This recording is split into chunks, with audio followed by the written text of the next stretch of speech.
Assalamualaikum warahmatullahi wabarakatuh. Hai Sobat Adiaksa, kembali lagi bersama kami. Saya selaku moderator Levi Randa Sartika. Saya Desi Trianti Azari. Di Jejaka melalui Halo JPN edisi ke-8. Di Jejaka melalui Halo JPN edisi ke-8 oleh JPN Kejaksaan Negeri Bengkulu Utara. Pada kali ini kita akan membahas tentang perkawinan siri. Yang mana program Jejaka ini adalah program bidang perdata dan tata usaha negara Kejaksaan Negeri Bengkulu Utara yang diintegrasikan dari website Halo JPN yang kita kemas dalam suatu program digital yakni podcast Jejaka melalui Halo JPN. Baik, pada edisi ke-8 ini kita sudah ditemani oleh Jaksa Pengacara Negara tercantik di Bengkulu Utara. Betul ya Mbak? Sekali. Ya, Ibu Trias. Ibu Trias diperkenankan untuk mengenalkan diri terlebih dahulu. Oke, baik, terima kasih. Saya Trias Prastioningrum, jaksa fungsional di bidang Pitsus Dan juga merupakan Jaksa Pengacara Negara Kejaksaan Negeri Bengkulu Utara.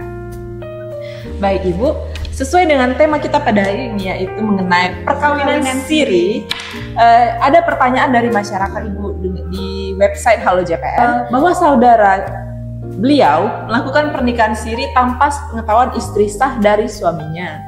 Dikarenakan satu dan lain hal, saudaranya tersebut ingin pisah, Ibu. Apakah dalam perkawinan siri membutuhkan proses cerai jika berakhir?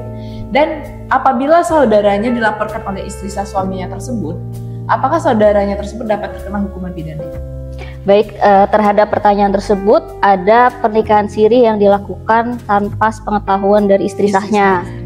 Nah, kalau berdasarkan syarat sah perkawinan sebagaimana diatur di dalam Undang-Undang Nomor 1 Tahun 74, Pasal 2 Ayat 1 menjelaskan bahwa setiap perkawinan sah apabila dilakukan menurut hukum agama dan kepercayaannya. Lalu di ayat 2 menjelaskan bahwa tiap-tiap perkawinan itu harus dicatatkan berdasarkan peraturan perundang-undangan, di mana di dalam kasus posisi ini, pernikahan siri itu tidak dilakukan pencatatan di dalam undang-undang. Kalau yang beragama Islam itu dicatatkan di KUA, kalau yang non-muslim itu dicatat di Capil. Nah, pernikahan siri ini hanya sah berdasarkan agama saja, tidak berdasarkan hukum di Indonesia. Nah, jika yang bersangkutan dalam hal ini nikah sirih mau melakukan proses cerai, maka harus dilakukan pengesahan dulu kepada pengadilan agama untuk diakui pernikahan tersebut sah memiliki kekuatan hukum. Itu dilakukan permohonan isbat. Jadi permohonan isbat nikah ini diajukan kepada pengadilan agama, melakukan permohonan, kemudian dilakukan penilaian oleh hakim. Setelah itu baru keluar penetapan. Nah, dari penetapan ini apabila dianggap sah pernikahan ini, kalau mau dilakukan perceraian, maka dapat melakukan cerai talak ataupun cerai gugat gitu. Itu dalam posisi ketika kalau misalkan perkawinannya udah secara sah gitu. Sudah ada penetapan dari pengadilan tersebut. Berarti kalau di posisi ini kan masih perkawinan siri ya, Bu. Kalau dia mau cerai, dia gimana? Tadi kan ada dua, ada cerai talak dan cerai gugat.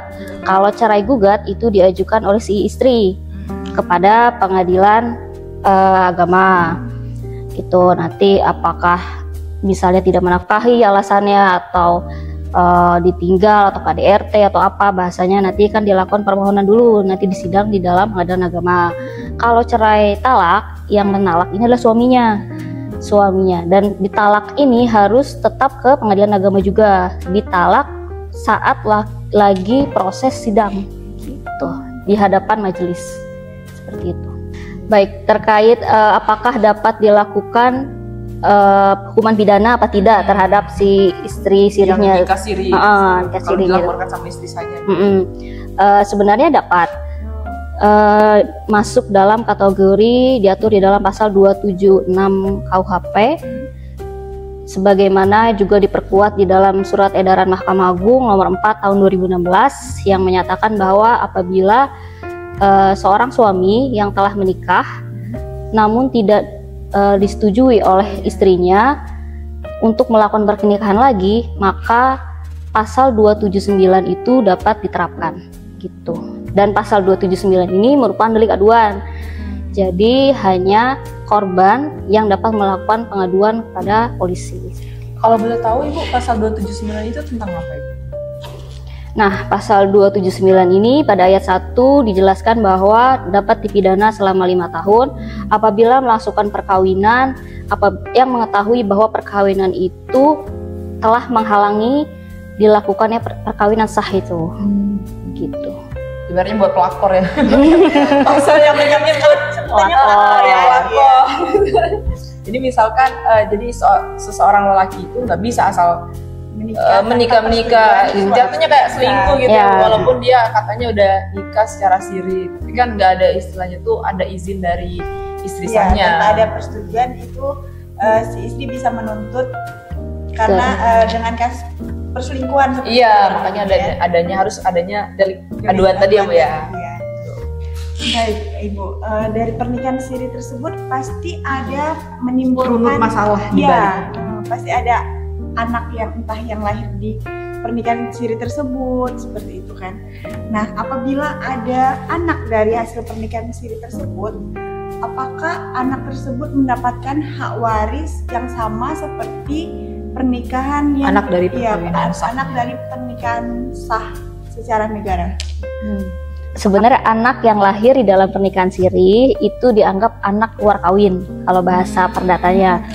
Nah, anak luar kawin ini sebagaimana diatur di dalam pasal 43 Undang-Undang Perkawinan bahwa anak yang lahir di dalam pernikahan siri ini hanya mempunyai nasab dari ibunya, sehingga konsekuensinya anak ini tidak mendapatkan warisan sebagaimana diatur di dalam BW atau KUH Perdata.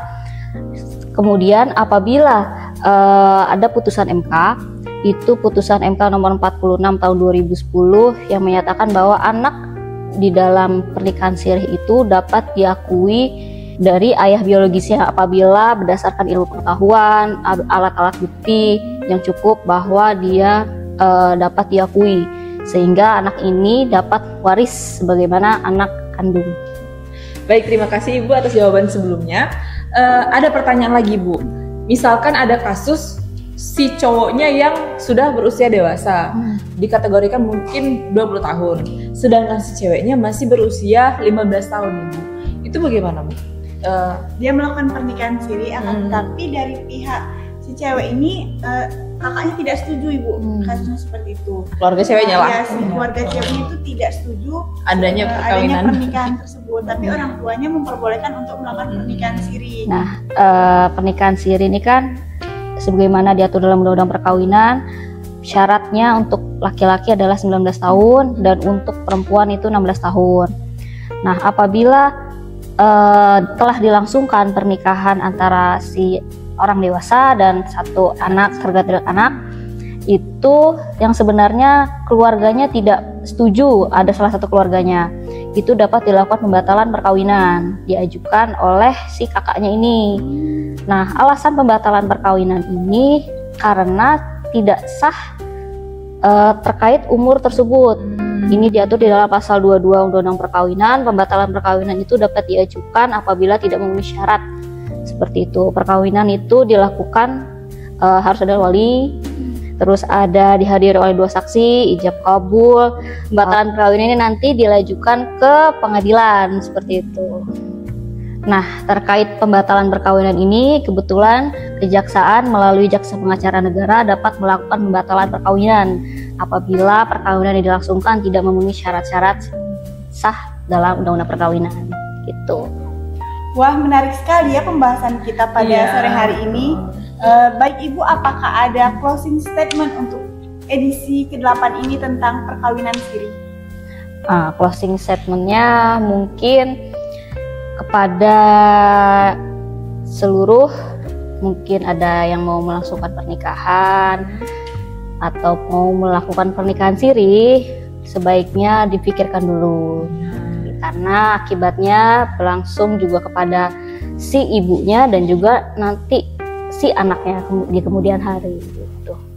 Soalnya ya namanya perkawinan ya Bu ya, bukan cuma sekedar menikah antara kamu dan pasangan kamu loh, tapi juga antara keluarga kamu itu bakal berhubungan selama-lamanya dengan keluarga si pasangan kamu itu. Nah, apabila ada masyarakat yang ingin belum puas bertanya, silahkan datang langsung ke kantor Kejaksaan Negeri Bandung Utara atau melalui website Halo JPN. Dan boleh juga langsung kirim pesan ke Instagram official kita Kejaksaan Negeri Bandung Utara atau komen langsung. Iya benar. Tapi mungkin karena takut identitasnya diketahui boleh dikirim pesan DM atau ke website yang sudah dijelaskan oleh Ibu Tias tadi. Pokoknya siapapun yang bertanya tentang identitasnya aman, terjamin bakal kita simpan. Ya Bu ya. Burung dara, burung cendrawasih. Cakep. Cari dulu di Papua. Cukup sekian dan terima kasih. Sampai jumpa di episode selanjutnya. Dadah.